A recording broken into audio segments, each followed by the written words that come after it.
The desert heat was relentless that summer morning in 1944, but inside the barbed wire compound at Camp Papago Park, the silence was even heavier. German prisoners of war, most of them U-boat sailors plucked from the depths of the Atlantic, sat on wooden benches outside their barracks. They had been captured, transferred across an ocean, and deposited in the heart of the Arizona desert, a landscape so alien it might as well have been another planet. Before we jump back in, tell us where you're tuning in from, and if this story touches you, make sure you're subscribed, because tomorrow, I've saved something extra special for you. Then came the announcement. An American guard, clipboard in hand, stepped forward and read from a typed notice. Any prisoners wishing to attend Sunday church services could sign up. There would be transportation, there would be chaplains, there would be hymns, prayers, and scripture. For a moment, no one moved. The men exchanged glances, some confused, others suspicious. This was not what they had expected. They had been told many things about the Americans during their years of service under the Reich. They had heard that surrender meant brutality, that capture meant starvation, that enemy hands would show no mercy. They had been trained to believe that the United States, with its mongrel democracy and capitalist greed, would strip them of dignity, crush their spirits, and deny them even the smallest comforts. Religion, they assumed, would be forbidden or mocked. After all, wasn't that what enemies did to the defeated? But here was an American soldier, standing in the Arizona sun, offering them the chance to worship. The paradox was so stark that many prisoners simply stared. A young sailor from Hamburg whispered to his bunkmate, "Is this a trick?" Another, an officer captured after his submarine was sunk off Trinidad, narrowed his eyes.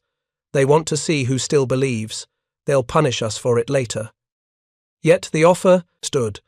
No threats, no conditions, just a simple invitation to attend church. If you're enjoying this deep dive into the story, hit the subscribe button and let us know in the comments from where in the world you are watching from today.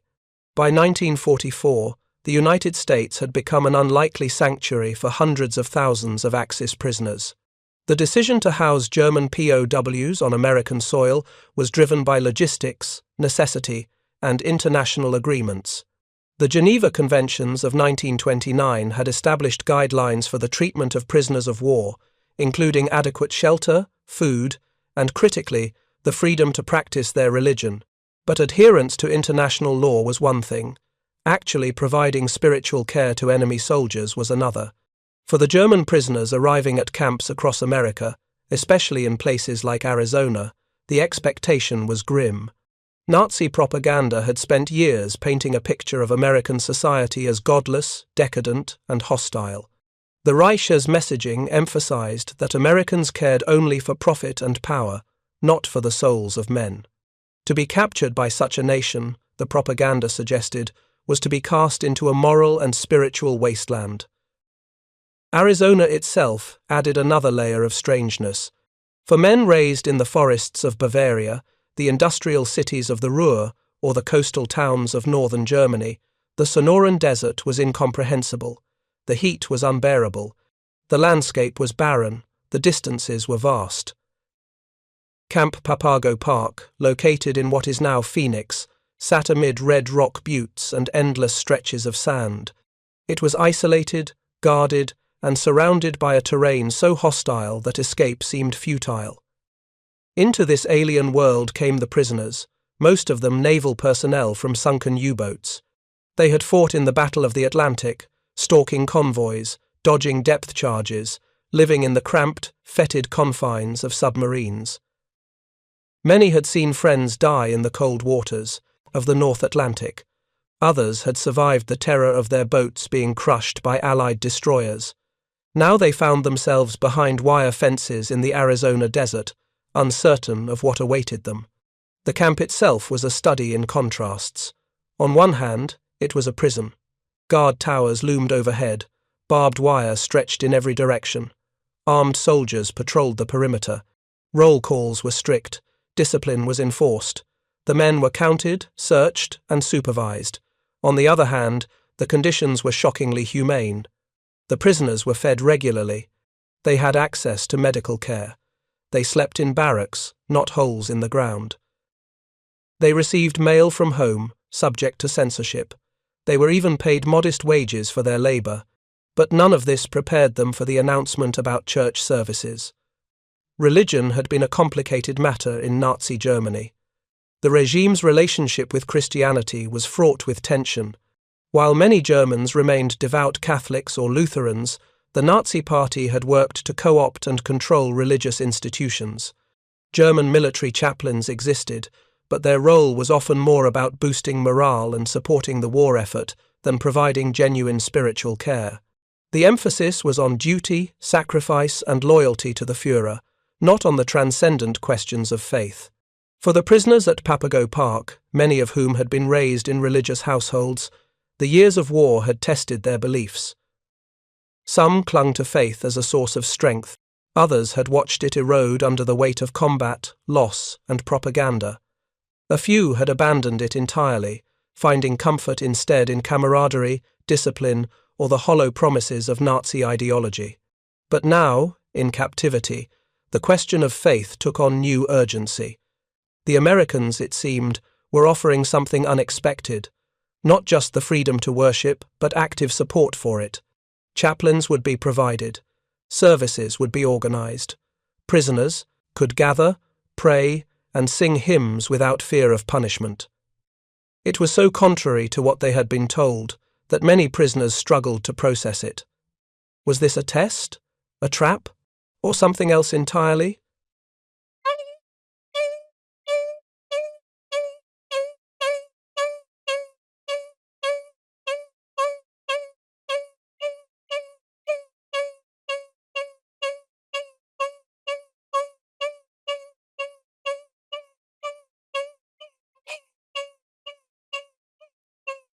The first Germans to sign up, they moved to the front of the line with hesitation, glancing over their shoulders as if expecting to be pulled aside and interrogated. A corporal from Bremen signed his name with a shaking hand. A machinist from Stuttgart did the same, muttering a quiet prayer under his breath. An officer, his face weathered by years at sea, stepped forward and added his name to the list. He said nothing, but his eyes betrayed a flicker of hope. The American guards watched without comment. They had their orders. Prisoners were to be treated in accordance with the Geneva Conventions. That included respecting their religious beliefs. Whether the guards personally approved or disapproved was irrelevant. The policy was clear, and they followed it. But for the German prisoners, this adherence to rules felt revolutionary. In their experience, rules were bent, broken, or ignored when convenient. The idea that the Americans would honor a treaty, even with their enemies, was difficult to grasp. As Sunday approached, word spread through the camp. Some prisoners mocked those who had signed up, calling them weak or naive. Others remained silent, watching to see what would happen. A few more added their names to the list, curiosity overcoming fear. By the time Sunday morning arrived, a small group of prisoners stood ready, uncertain but willing to take the risk. The transport arrived as promised. A truck, dusty and utilitarian, pulled up outside the compound. Guards motioned for the prisoners to board. The men climbed in, still wary, still expecting some kind of trick. The truck rumbled out of the camp, kicking up clouds of desert dust, and headed toward town. For many of the prisoners, it was their first time leaving the compound since their arrival. The church was small, modest, and unremarkable. It sat on a quiet street in Phoenix, its white walls gleaming in the morning sunday. The prisoners were escorted inside, where wooden pews waited in neat rows. Sunlight streamed through simple stained glass windows. At the front of the sanctuary stood a chaplain, an American officer with a kind face and a calm demeanor. He greeted the prisoners in accented German, his pronunciation careful and deliberate. For a moment, the men simply stood there, taking it in. The smell of polished wood, the quiet rustling of hymnals, the sense of peace that filled the space. It was so ordinary, so normal, that it felt surreal. One prisoner later recalled that he half expected the doors to slam shut, the lights to go out, and the charade to end. But nothing happened.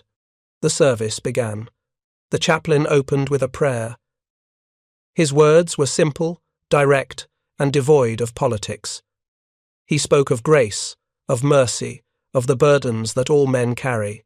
He read from the Gospel of Matthew, the verses about the lilies of the field and the birds of the air.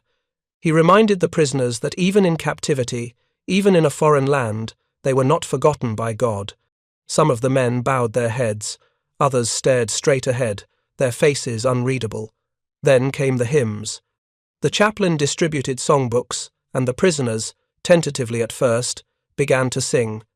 The melodies were familiar, the same hymns they had sung in their childhood churches back in Germany.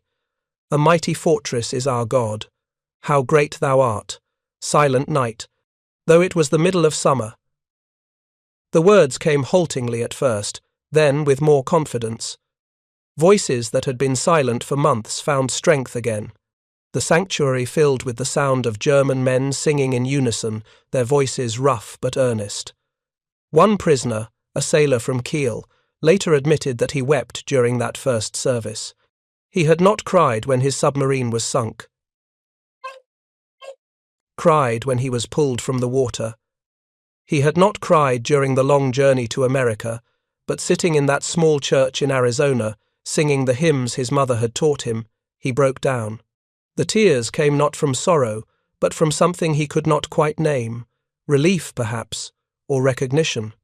The realization that even here, even now, there was still something sacred left in the world. The service lasted an hour. The chaplain offered communion to those who wished to receive it. He spoke briefly about the importance of faith in dark times. He made no mention of the war, of politics, of guilt or blame. He simply offered the comfort of ritual, the reassurance of shared belief. When the service ended, the prisoners filed out slowly, reluctant to leave the sanctuary's calm. They boarded the truck in silence, their faces softer than before. Back at the camp, the men who had attended church became the subject of intense curiosity. What had happened? What had the Americans done? Were they treated well? Was it a trick? The answers were simple and unsettling. No, it was not a trick. Yes, they were treated well. The service had been real. The chaplain had been kind. The hymns had been familiar. And the Americans had asked for nothing in return. For many prisoners, this first experience of Sunday church services planted a seed of doubt about everything they had been told. If the Americans could offer spiritual care to their enemies, what else had the propaganda lied about? If the enemy could show respect for their faith, what did that say about the Reich's claims of moral superiority? These were dangerous questions, and not all prisoners were ready to ask them. But the seeds had been planted, and they would grow in the months to come. The policy of allowing German POWs to attend religious services was not unique to Camp Papago Park. Across the United States, similar programs were being implemented. The decision was rooted in both legal obligation and strategic thinking. The Geneva Conventions were clear. Prisoners of war had the right to practice their religion. The United States, committed to upholding international law, took this obligation seriously. But there was also a pragmatic dimension. Allowing prisoners to worship helped maintain order. It reduced tensions. It gave the men a sense of purpose and dignity, which made them easier to manage. Preparing and narrating this story took us a lot of time, so if you are enjoying it, subscribe to our channel. It means a lot to us. Now, back to the story. For the American military, the presence of German POWs on US soil presented challenges. These were not just defeated soldiers. They were men steeped in years of Nazi propaganda, many of them still loyal to the Reich. The question was how to handle them. Some advocated for harsh treatment, arguing that the Germans deserved no mercy after the atrocities committed by the Nazi regime. Others, including senior military leaders, took a different view. They believed that treating prisoners with respect and dignity would serve a larger purpose. It would demonstrate the superiority of American values. It would undermine Nazi propaganda. And it would lay the groundwork for a post-war Germany that could be rebuilt along democratic lines. Religious services fit neatly into this strategy. By allowing prisoners to worship, the Americans sent a clear message. We are not what you were told. "We do not fear your faith. We respect your humanity, even though we fought you on the battlefield." This message was subtle but powerful. It worked on the prisoners slowly, chipping away at years of indoctrination. The Americans understood that minds could not be changed through lectures or coercion. They could only be changed through experience, and the experience of being treated with dignity, even in captivity, was one that many German prisoners had never expected. The chaplains who served in the POW camps played a crucial role. Many of them were Protestant or Catholic clergymen who had volunteered for military service. They saw their work as a calling, a chance to minister to souls in need, regardless of nationality. Some spoke German fluently. Others relied on translators. But all of them approached their work with a sense of mission. They knew that the prisoners they served were often deeply conflicted. Many had been raised in Christian homes, only to have their faith tested by years of war and propaganda. The chaplains offered a path back to something familiar, something comforting. In Arizona, the work of these chaplains extended beyond Sunday services. They visited prisoners in the barracks, offering counsel and support. They organized Bible study groups and prayer meetings. They provided religious literature, including German-language Bibles and hymnals. They facilitated correspondence with religious leaders back in Germany, when possible. And they did all of this without judgment, without demands, without conditions. The prisoners were free to accept or reject these offerings as they saw fit. For the German POWs, this freedom was itself a revelation. In Nazi Germany, religion had been controlled, manipulated, and often suppressed. The regime had sought to bend the churches to its will, to make faith subservient to ideology. To encounter a system where religion was genuinely free, where chaplains served without political agenda, was jarring. It forced the prisoners to reconsider assumptions they had held for years. If the Americans could respect their faith, perhaps they were not the godless barbarians the propaganda had described. As weeks turned into months, the Sunday church services became a fixture of camp life at Papago Park and other Arizona POW facilities. What had started as a cautious experiment gradually transformed into something more substantial. The initial group of prisoners who had signed up for services grew steadily. Men who had initially mocked their comrades for attending began to show up themselves, curious about what they were missing. The services provided not just spiritual comfort, but also a sense of normalcy in an otherwise disorienting existence. The chaplains who served these populations came from diverse backgrounds, but they shared a common commitment to their mission. Many belonged to organizations specifically dedicated to POW ministry. The National Catholic Welfare Council and the Lutheran Commission for Prisoners of War were particularly active in American camps. These organizations understood that German military units, unlike Allied forces, did not include chaplains. The Nazi regime had deliberately limited the role of military clergy, viewing them with suspicion. This meant that many German soldiers had gone years without regular access to religious services, even before their capture. The impact of this spiritual deprivation became apparent in the camps. When chaplains first began offering services, attendance was modest, but within months, participation surged dramatically. Records from various camps documented this phenomenon. Men who had not attended church in years suddenly found themselves drawn back. Some attributed this to the comfort of familiar rituals in an unfamiliar place. Others admitted that captivity had given them time to reflect on questions they had avoided during the chaos of war. Still others found that worship offered a respite from the psychological burden of defeat. In the Arizona camps specifically, the experience of attending church took on additional dimensions. The prisoners were often transported from their compounds to local churches in nearby towns. This meant interaction with American civilians, something many prisoners had not anticipated. The residents of Phoenix, Scottsdale, and other Arizona communities had complex reactions to the presence of German POWs in their midst. Some harbored deep resentment, having lost sons or brothers to the war in Europe. Others felt curiosity about these enemy soldiers who now worked in their fields and attended their churches. The church services themselves became sites of unexpected encounters. American parishioners would sometimes attend the same services as German prisoners, sitting in separate sections of the sanctuary but sharing the same hymns, the same prayers, the same rituals.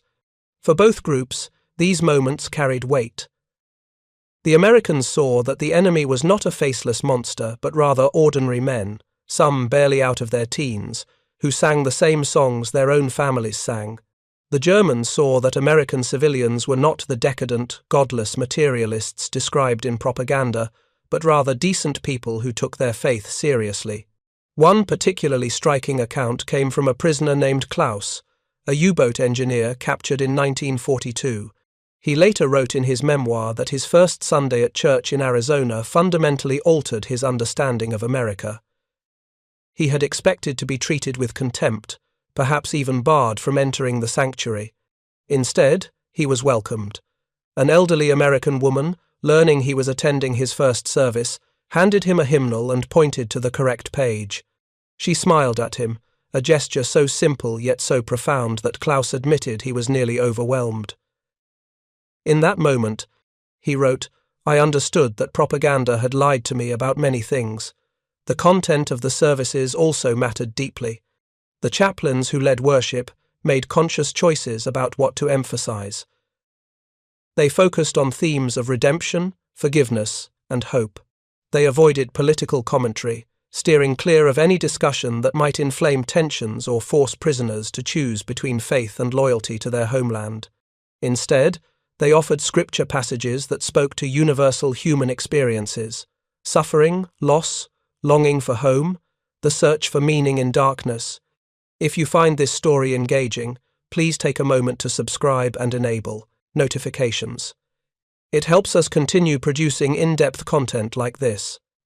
The Gospel readings selected for these services often centered on mercy and grace. The prodigal son, the Good Samaritan, the woman at the well. These were stories that transcended national boundaries, stories that spoke to the condition of all people, regardless of which side of the war they had fought on. For prisoners wrestling with guilt, shame, or confusion about their role in the conflict, these messages offered a lifeline. They suggested that redemption was possible, that grace was available even to those who had fought for an evil cause. Music played an especially powerful role. The German prisoners sang hymns they had learned in childhood, melodies that connected them to their families, their villages, their identities beyond the war. Ein feste Burg ist unser Gott echoed through Arizona churches, the voices of defeated soldiers proclaiming that God was their fortress and strength. Stille Nacht was sung even in the scorching heat of summer, the lyrics transporting men back to snowy German Christmases. These songs carried memories of mothers and grandmothers, of village churches with stone walls and wooden pews, of a world that existed before the war had consumed everything.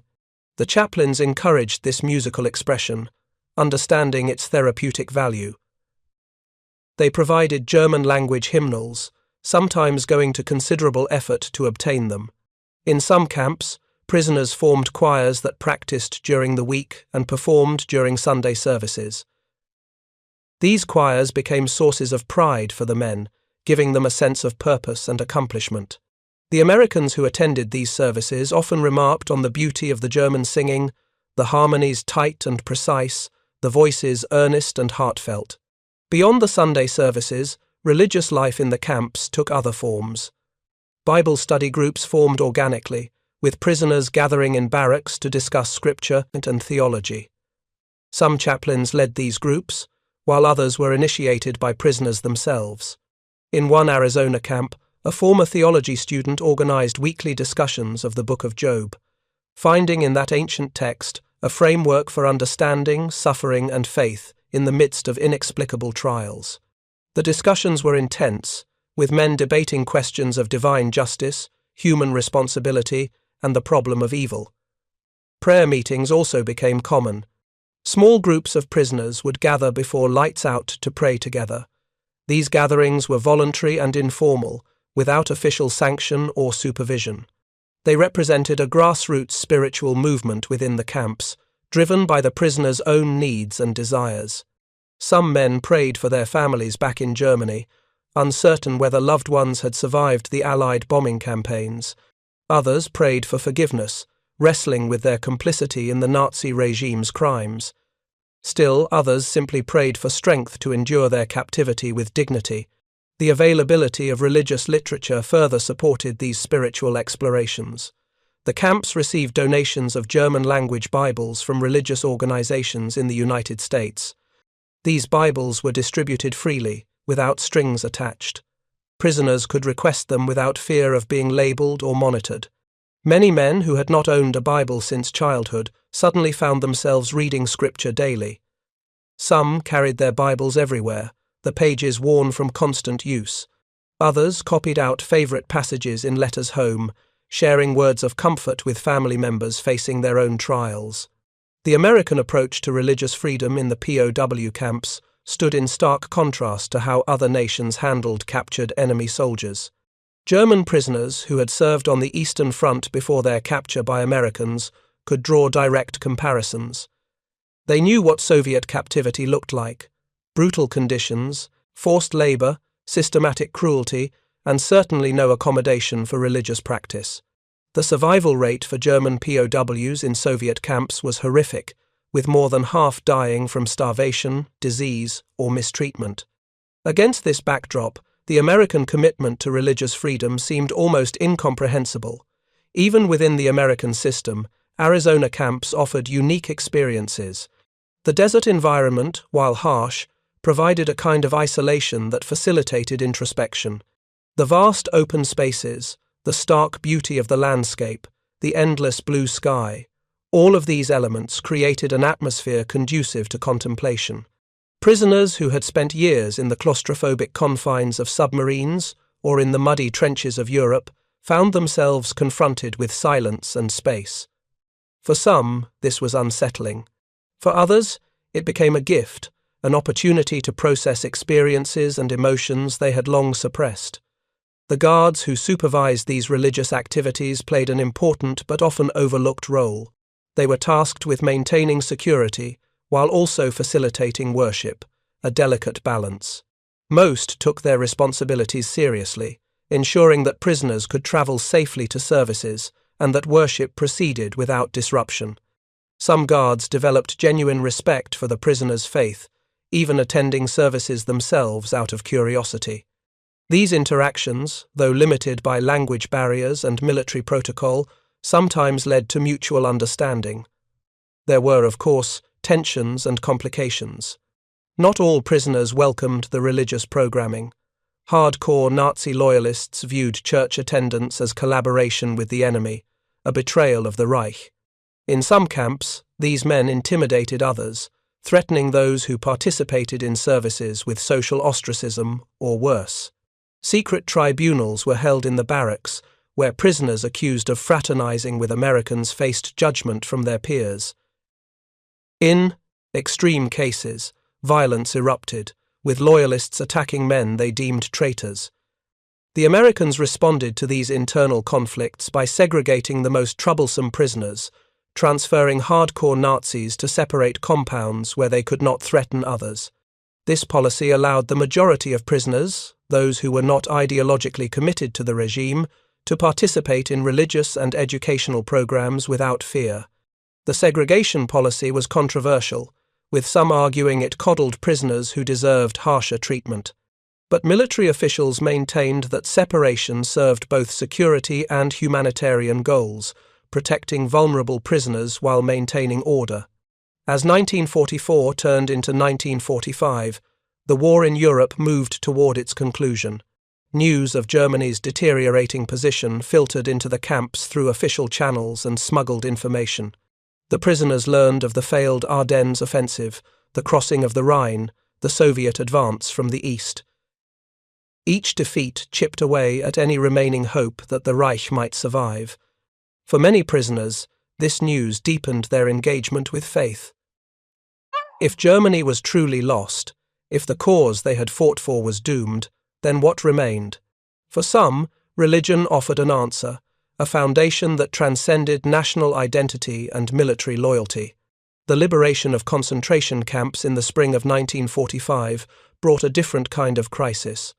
American guards began showing prisoners photographs from Dachau, Buchenwald, and other camps. The images were horrifying, undeniable evidence of atrocities committed in Germany's name. For prisoners attending church services, these revelations created profound spiritual turmoil. How could they reconcile their Christian faith with the evil perpetrated by their own countrymen? How could they pray for forgiveness when the crimes were so monstrous?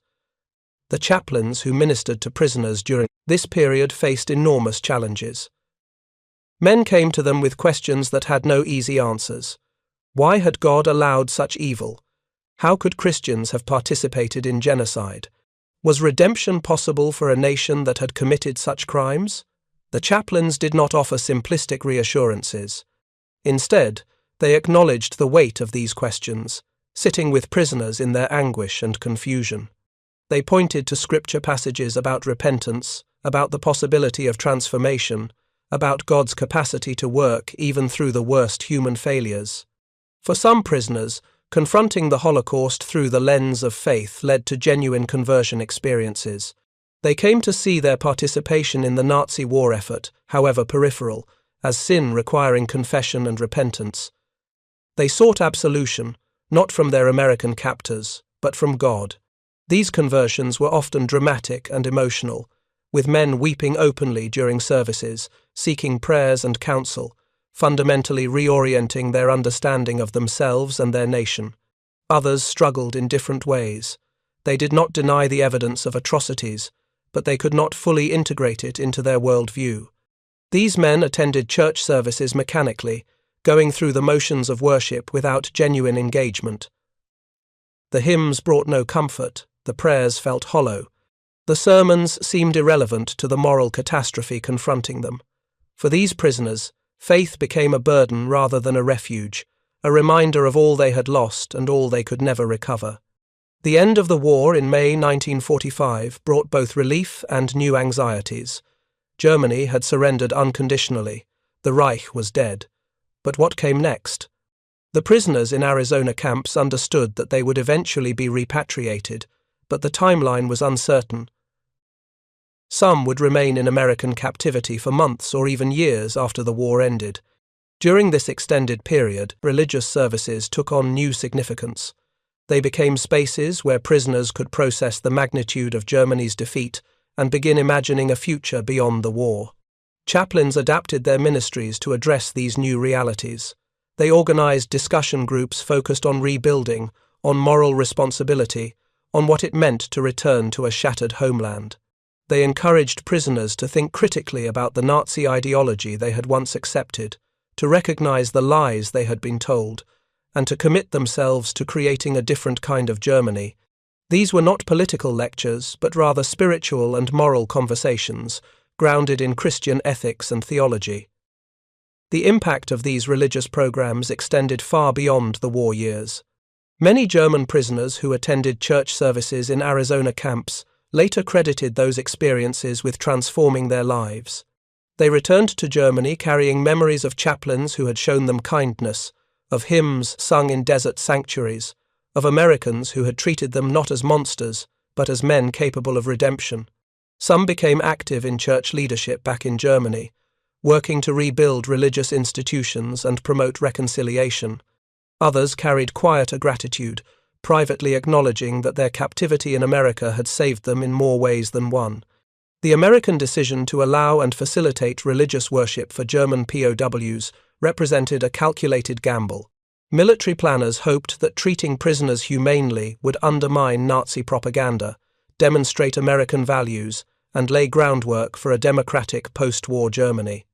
They could not have known how profoundly these simple acts, providing chaplains, organizing services, distributing Bibles, would affect individual prisoners. But the evidence suggests the gamble paid off. Many German POWs left American captivity with fundamentally altered perceptions of the United States, of democracy, and of their own responsibilities as citizens. In Arizona specifically, the legacy of these wartime religious programs persisted for decades.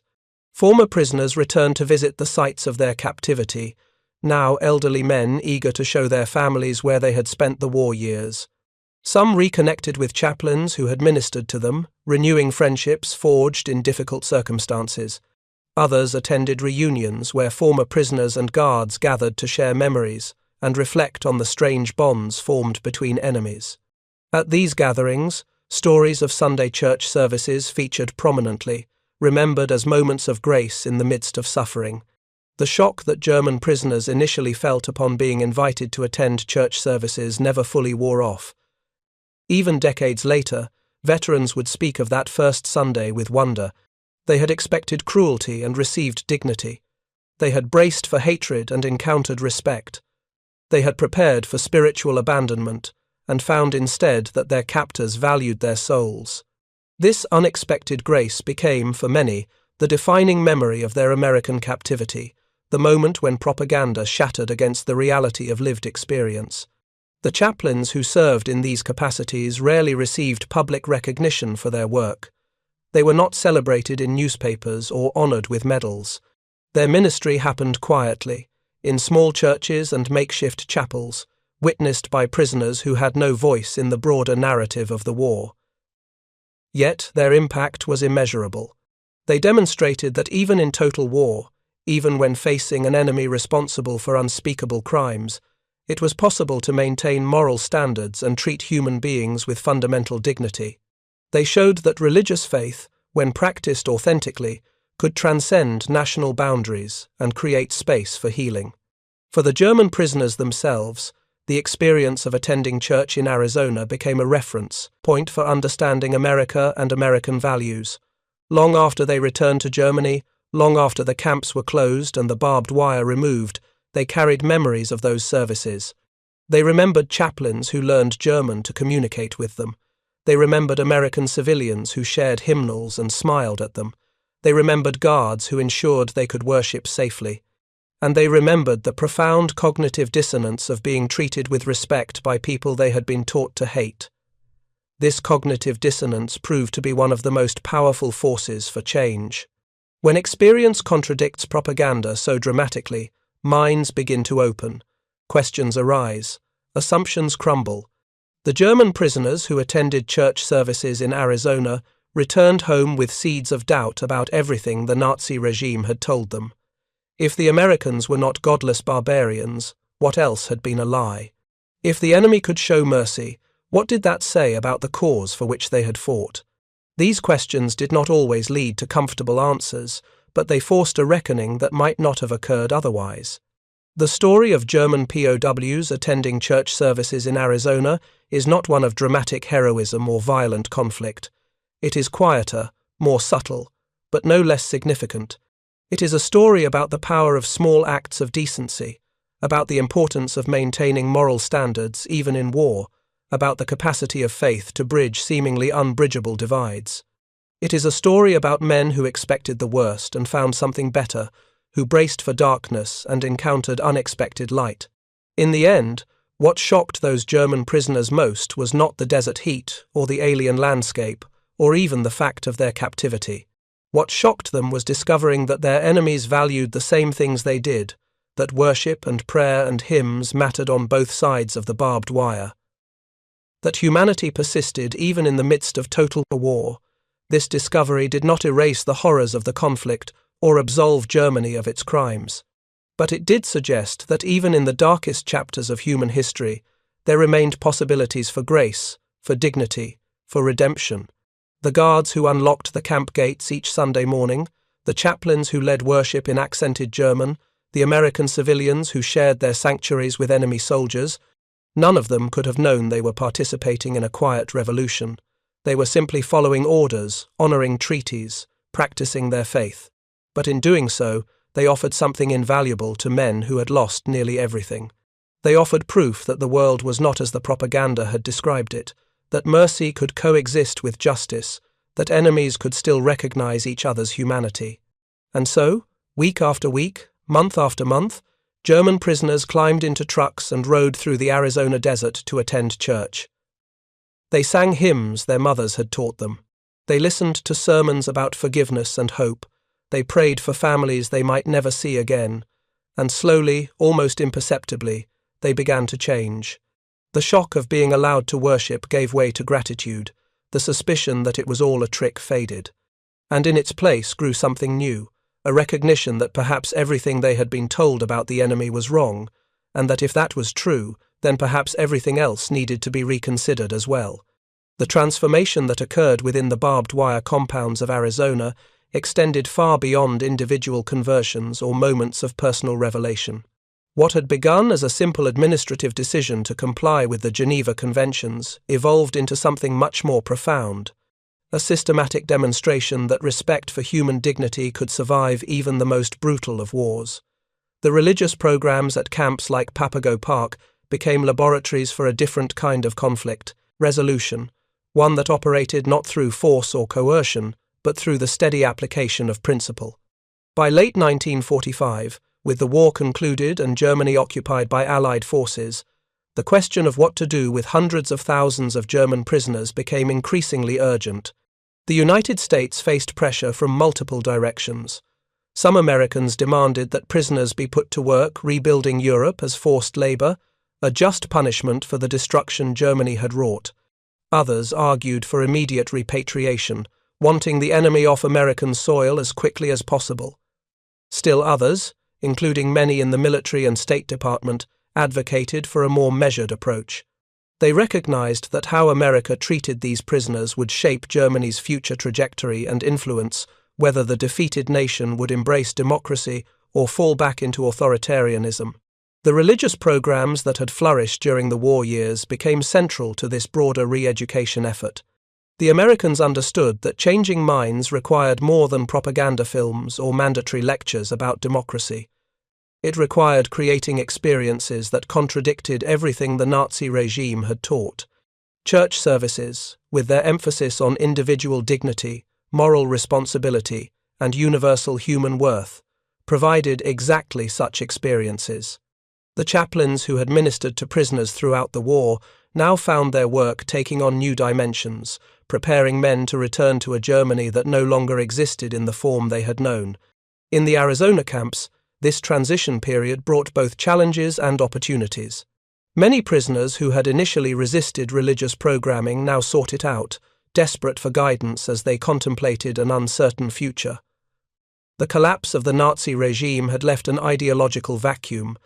For men who had spent their entire adult lives, and in some cases their entire conscious lives, under Nazi rule, the sudden absence of that framework was disorienting. They had been told what to think, what to believe, what to value. Now they faced the terrifying freedom of having to make those determinations for themselves. The chaplains recognized this crisis and adapted their approach accordingly. Rather than offering pat answers or simplistic reassurances, they created spaces where prisoners could wrestle with difficult questions. What did it mean to be German now that Germany had committed such crimes? How should one understand patriotism after serving a regime that had perpetrated genocide? Could faith survive the knowledge of what had been done in Christianity's name? These were not theoretical discussions, but urgent personal questions that determined how men would understand themselves and their place in the world. One chaplain at Camp Florence in Arizona, a Lutheran minister named Reverend Thomas Schneider, became particularly influential during this period. Schneider spoke fluent German, having grown up in a German-American community in Wisconsin. He understood not just the language, but the culture, the fears, and the psychological landscape the prisoners inhabited. Schneider organized what he called rebuilding circles, small groups of prisoners who met weekly to discuss how they would approach life after repatriation. These circles combined Bible study with practical discussion of ethics, community building, and moral responsibility. Schneider's approach was neither punitive nor naive. He did not excuse the prisoners' participation in the Nazi war machine, but neither did he condemn them wholesale.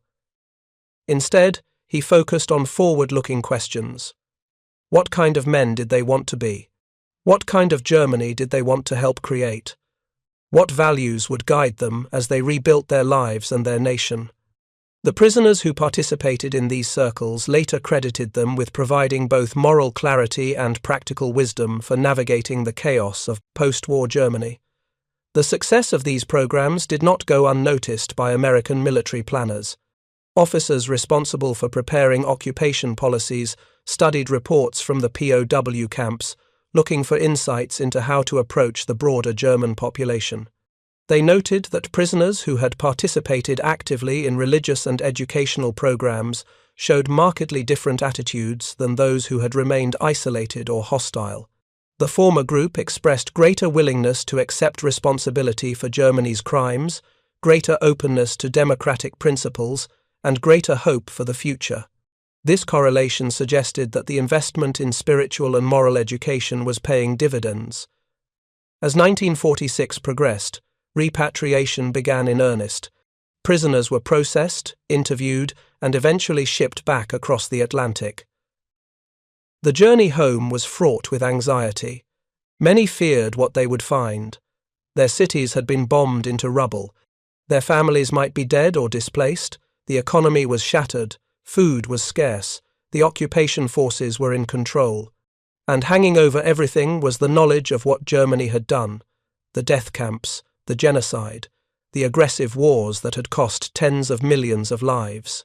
For prisoners who had attended church services in Arizona, who had participated in Bible studies and rebuilding circles, who had experienced firsthand the American commitment to religious freedom and human dignity, the return to Germany became an opportunity rather than just a tragedy. They carried with them memories of a different way of organizing society, one that valued individual rights, respected religious diversity, and maintained moral standards even toward enemies. These memories became seeds that would eventually flower into West Germany's remarkable transformation into a democratic nation. The impact was not immediate or universal. Germany in 1946 and 1947 was a place of overwhelming devastation, both physical and moral. Survival consumed people's attention. Finding food, securing shelter, locating missing family members. These immediate concerns left little room for abstract discussions of values or governance.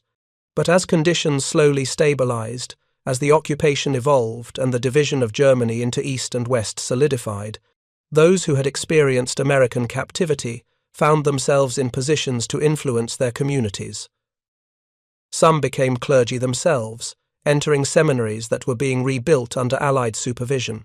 They brought with them perspectives shaped by their time in Arizona camps, understanding viscerally that Christianity could be practiced without state control, that religious institutions could serve moral rather than political functions. Others entered education, teaching a new generation of German children about democracy, human rights, and moral responsibility. Still others simply lived as examples in their communities, men who had been broken by war and captivity, but who had found in that brokenness an opportunity for renewal. The churches that these former prisoners joined or helped rebuild became crucial institutions in post-war Germany. In the Soviet zone, which would become East Germany, religious institutions faced systematic repression. But in the Western zones, which became the Federal Republic of Germany, churches flourished as spaces for moral reflection, community building, and gradual reconciliation with the past. Former prisoners who had attended services in Arizona camps often spoke publicly about their experiences, describing how Americans had treated them with dignity when they expected cruelty, how chaplains had ministered to their spiritual needs when they anticipated abandonment. These testimonies carried weight precisely because they came from men who had fought against the Allies, who had every reason to harbor resentment, but who instead expressed gratitude and respect. When such men spoke about the importance of democracy, about the value of human rights, about the necessity of confronting Germany's crimes, honestly, their words could not be dismissed as Allied propaganda. They spoke from experience, from the authority of having seen an alternative to Nazi totalitarianism, and having found it superior not in military might, but in moral coherence. The chaplains who had served in the POW camps also found their experiences shaping their post-war ministries. Many returned to civilian pastoral work, carrying profound insights about the power of faith to transcend national boundaries and political divisions. They had witnessed men at their most vulnerable, stripped of the structures that had defined their identities, forced to confront fundamental questions about meaning and morality. They had seen how simple acts of spiritual care, a shared hymn, a compassionate sermon, a prayer offered without judgment, could begin healing wounds that seemed too deep to ever close. Reverend Schneider, the Lutheran chaplain from Camp Florence, returned to Wisconsin after the war and spent decades speaking to church groups about his experiences. He emphasized that the German prisoners he had served were not monsters, but rather ordinary men who had been swept up in an extraordinary evil. This did not excuse their participation, but it did suggest that moral transformation was possible, that even those who had fought for a wicked cause could be reached through appeals to their better nature. Schneider's message was controversial in some circles, with critics arguing he was too soft on former Nazis. But he persisted, insisting that the gospel demanded he see potential for redemption in all people. The broader American experiment in treating POWs humanely also influenced international law and practice. The Geneva Conventions were revised and expanded in 1949, incorporating lessons learned during World War II. The provisions regarding religious freedom for prisoners were strengthened, with more explicit requirements that detaining powers provide access to clergy, religious materials, and worship services. American officials involved in drafting these revisions pointed to the success of their own POW programs as evidence that such policies were both feasible and beneficial.